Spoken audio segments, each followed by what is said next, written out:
We're going to go back to Rio de Janeiro now. That's where our colleague Lisa Abramowicz is, of course, the co-host of Bloomberg Surveillance. She's sitting down with the CEO of United Airlines, Scott Kirby. Lisa, take it away.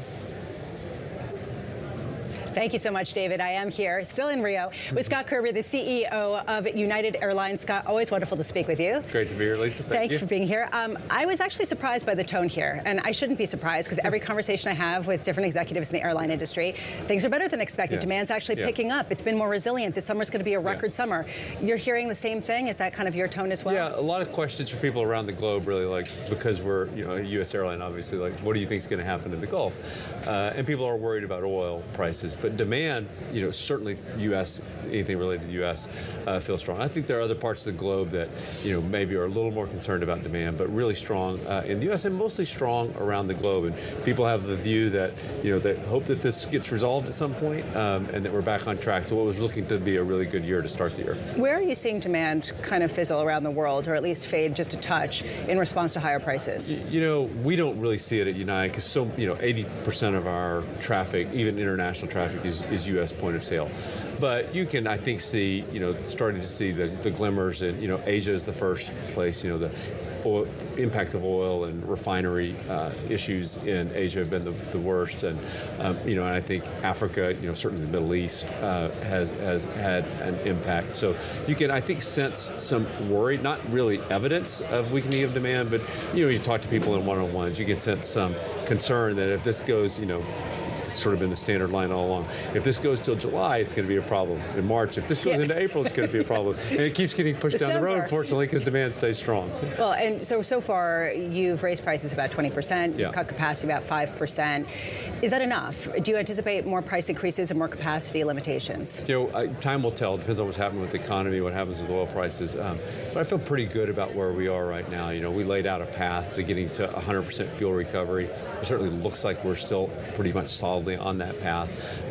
And oil, even though oil has come down a little, so I actually would move it a little earlier from when we said it. But we feel pretty good about where the demand environment is, and the consumer's been resilient even with fares up. But in truth, like, fares are up 20%, but they're still in real terms lower than they were in 2019. So air travel remains by far the best value as part of the travel chain, and so I've been pleasantly surprised with the resilience of the consumer so far. Is it all driven by the premium consumer who seems to be insatiable, or is it really across the board? I always talk about it, at least at United, we're investing nose to tail for our customers. And most of the things that we're doing for the product apply to everyone. Seatback entertainment in every seat, Starlink on every aircraft, great new interiors, applies to everyone. And the premium has been stronger for a couple of years. It's still a little bit stronger, but it's pretty hard to, I think it's been strong, across the board for us. But, we skew to the high end. Even the economy passengers are, skewing towards the top end of that K curve for air travel. And international, of course, skews even higher. But we really haven't seen any noticeable cracks in demand sort of anywhere in the cabin. I know you've been upgrading all your planes quite considerably. Nose to tail, whether it's the fold-down seats to have you sleep across one of my favorite. Yeah, exactly, especially if you've got kids. I wish that I'd had that when I was Anyway, moving along. Do you find that it's difficult to upgrade as quickly as you want because of just some of the delays and deliveries that we're seeing in certain of the aircraft manufacturers? Yeah, we got ahead of it. We started ahead. We ordered a lot of aircraft. We got ahead of the supply chain, as being the first really back during COVID. We anticipated problems, so we actually over-ordered because we anticipated problems. The problems have been bigger than we thought, but we've mostly managed through those. And like seat manufacturing, seats are a big issue across the industry. We've mostly stayed ahead of it. We've been somewhat impacted by it, but we've mostly stayed ahead of that. And even Starlink, for example, we're going to have the whole fleet done. We expect next year. It can't be done fast enough, but by being the first big airline to order, we're at the front of the queue. And so most of the things we're doing, because we're at the front of the queue, we're much less impacted than other competitors around the globe. There were reports that you were talking about Rolls-Royce a couple of minutes ago, talking about how they've been a problem in terms of just honoring contracts. And what exactly is their role in some of the delays that we're seeing, particularly with Airbus? Well, engines are really the issue. I think they're going to constrain supply around the globe for probably the next decade. There's not enough engine capacity. There's something like 900 aircraft around the globe that are grounded right now that should be flying because they don't have engines that can fly.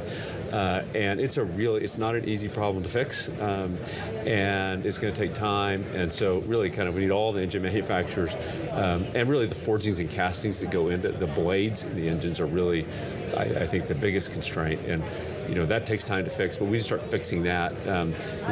All the aircraft at Boeing and Airbus, they're going to be able to produce a lot of aircraft, I think. They're both starting to get things on track for producing aircraft.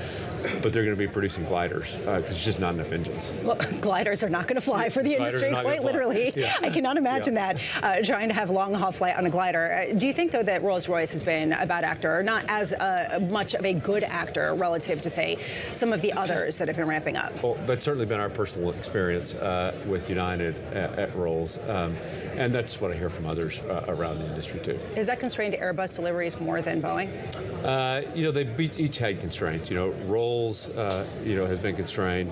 Pratt & Whitney, has had a lot of well-publicized challenges. By the way, I respect Pratt & Whitney is working really, really hard to fix them, and that's all you can ask, really. GE's doing, the best of the engine manufacturers, but all of them have had challenges. Going forward, it seems like all of the airlines are trying to upgrade as quickly as they can, because it is going to be about the experience that you're delivering to the customer that's going to determine success. How much have you seen the pressures kind of come into play, the sort of pressures in the industry that you had been expecting as a result of some of the higher prices? Well, I think we're the ones creating pressure, to be honest with you. We're investing more than anyone. And we're doing the kinds of things really that no one has ever done, whether it's the relaxed row here in the United States, putting Starlink on every airplane, but also the technology. Like, you use the United app, it is materially different than, I don't know who has the second best app in the world, but they're way behind United.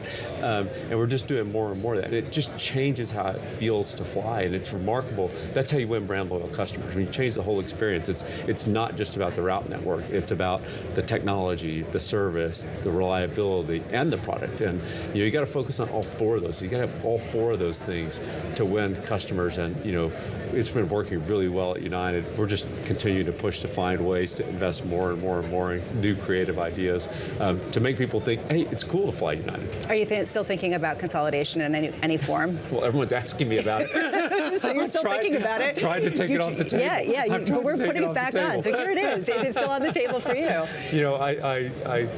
I said it at a conference last week. I kind of came, for the last couple of years at least, thought that a big kind of transformative deal to create a great U.S. airline that could compete around the globe was really where the opportunity was. But I've always known that would have required a willing partner, and we don't have one. So I think it means that United is likely sitting out the consolidation game. Meanwhile, going forward, we got the best jobs report in a long time on Friday, and a lot of it was driven by leisure hiring. We heard that across the board. How much of this is coming from just the organic demand heading into summer, and how much of this is really being driven by World Cup traveling? World Cup is a tiny, tiny piece of it. It really is the fundamentals of demand, and you see it everywhere, that demand is strong. People are still investing in experiences. I've told you before, to me, the economy, we're a really good real-time barometer of the economy. The economy feels stronger. The jobs report is consistent with, I wasn't that surprised by the jobs report because it looks to me like the economy is doing pretty well. Do you think that oil prices will stay at this level and continue to be a challenge at a time when every airline executive here expects it to go down, almost, except for you, but everyone expects the prices to go down? I've thought really since mid-March that oil was going to be higher for longer. I continue to think that at some point I'll be wrong. It'll go down. But it's just hard for me to see any kind of outcome that the straits get reliably and sustainably open. They may open for a little bit, but just the dynamics make it hard for me to think that that's going to happen. So I think this kind of $90 to $110 a barrel, what do I know? I'm an airline CEO, but we're planning for that sort of for the indefinite future, that $90 to $110 level. Coming into this conflict, the baseline assumption was that if prices got to that level, didn't stay at that level, there'd be bankruptcies, you'd have a lot of difficulties in the airline industry, and certainly there have been pressures. Yeah. But the resilience of the consumer and the ability to absorb pricing has surprised everybody. Yeah. Do you think that will be the likely response to a persistently high oil price? Not necessarily people going out of business, but airline ticket prices going up, up and staying up. Yeah, I think airline prices, the consumer has been even more resilient. I thought the consumer would be resilient. It's been more resilient than I thought the consumer would be. So I think that will happen. But I also think, you still look around like United and Delta and Southwest, by the way, are all three going to be solidly profitable this year. My guess is at oil 90 to 110, like everyone else is losing money, some a lot of money. That means there's a big chunk of those route networks. If you're losing money overall, there's a big chunk that's losing a lot of money. My guess is the longer this plays out, the more and more it sort of pushes executives to make hard decisions that they would rather not make, to just stop flying places that lose money. Going forward, is there any place that you want to be expanding in? Just to sort of wrap it up in our lovely beach here that we're sitting at in Rio. We look forward to expanding really around the globe. A lot of our growth has been international. It slowed down this year, partly because Boeing's been behind on wide-body deliveries. They're starting to catch up, but we're looking for, international's been great for us. United was born on third base for international with hubs in Newark, which is the best at, Pacific Gateway, San Francisco, best, Pacific Gateway, Newark, Atlantic. Dulles is probably the second best Atlantic gateway. So international has just been gangbusters for us, and we're opening up, it's crazy to me. Our team is opening up cities and I'm pretty informed, like I didn't actually know that city name. Scott Kirby, always wonderful to speak with you. Good. Thanks, Scott Kirby, Lisa. the CEO of United.